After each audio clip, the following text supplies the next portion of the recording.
Hello, my friend. I am so excited that you are here with me today. My name is Teresa Stone, also known as the Blended Mama, and I'm an independent Tula 12 brand ambassador. Today, I'm going to be talking with you about the monthly insert. So this one that I'm showing is for 2024.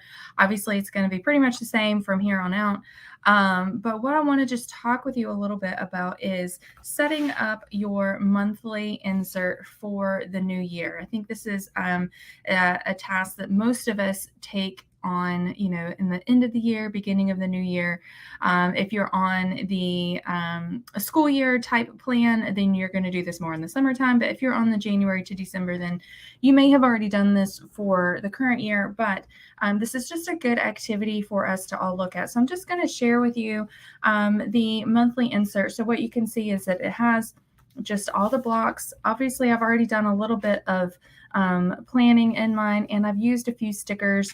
I usually use more stickers than I did this year, but I'm kind of excited about. It's a fairly clean look with just a few stickers in it. And I haven't gone through the whole year and put in all my things. So I'm still actually need to do the activity that we're going to be talking about today. So the important thing for us to think about whenever we're doing our monthly or our annual setup, right? One, you got to make sure you have all the right tools, right? So you're going to want to have your pen. If you color code like I do, then you want to have multiple pens. You may want to use stickers. We do have sticker sheets from Tula 12, and that is what I used here were our monthly version 4 stickers. And there I still have plenty left to decorate in my weekly inserts. So I used a little bit here, and then like I said, I'll use the rest in my weekly insert. But you may want to use stickers. Washi tape is another thing that I like to use in my planner. But the other thing that you're going to want to have is your prior planner, okay?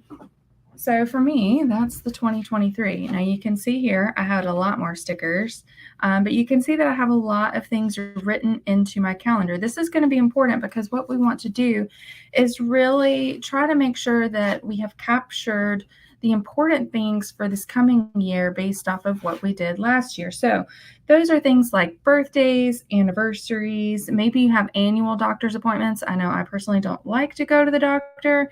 However, it's important to make sure that I do the annual mammograms and GYN visits, those sorts of things.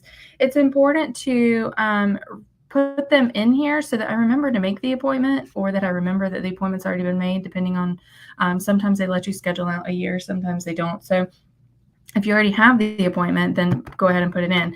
And what I do whenever I have, like if I have make an appointment for something that's not in the current planner, I just write it in the back so that whenever I'm setting up the next year's insert, I already know it. So this was my kids' allergist appointments.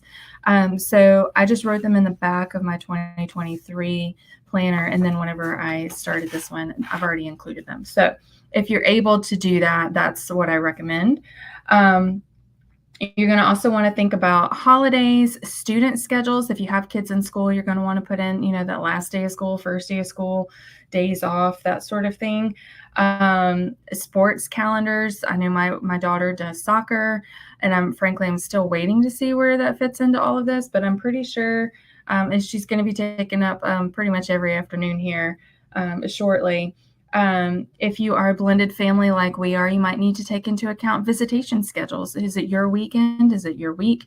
You're going to want to take those things into account and just go ahead and put them on paper so that you're not having to think about, whose week it is. And then that helps you to plan vacations and holidays and things like that around when you have your kids. So you might also want to think about seasonal activities. Do you have, like we did a Christmas Eve get together for my family. We're going to be doing that again. But do you have things that are like a regular thing for you and your family? You're going to want to go ahead and put that in so that you remember and that you can plan around it. If you're including your work activities and business activities, do you have regular appointments and regular meetings that you need to include? And it could be, non-work as well. Do you have a Bible study that meets every Monday or a book club that meets once a month? Those are things that you're going to want to go ahead and at least pencil them in. I do tend to use friction pens like this that are, again, I color code, but they are erasable. So any of these things on here, I can erase them, right? So if like the date changes, it's not like a huge deal for me to move it.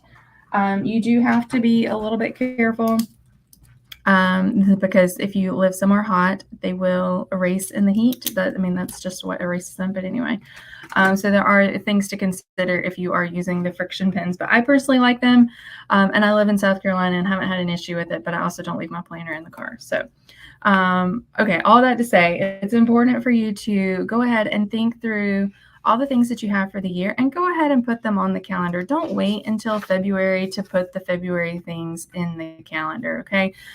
So it's a good activity to, again, take your old one, look through what you have here, what of those things needs to go here, and go ahead and put them in. So that's just an important aspect of getting your monthly planner set up. Now, there is still room to do things like goals. Those are good things to include if you are doing any tracking or anything. I tend to do those more on a different insert, but you could absolutely, use some of these blank boxes to create trackers. So that's just something to consider. So if you only use a monthly insert and you are looking to add some additional function to it besides just the dates, there is usually some room with the blank boxes and with the list to add some of those things as well. So hopefully this is going to help you guys set up your monthly insert and gives you a little bit of insight into how you can plan with it. If you have any questions, you can email me, Teresa@theblendedmama.com, and I look forward to hearing from you. Have a great day.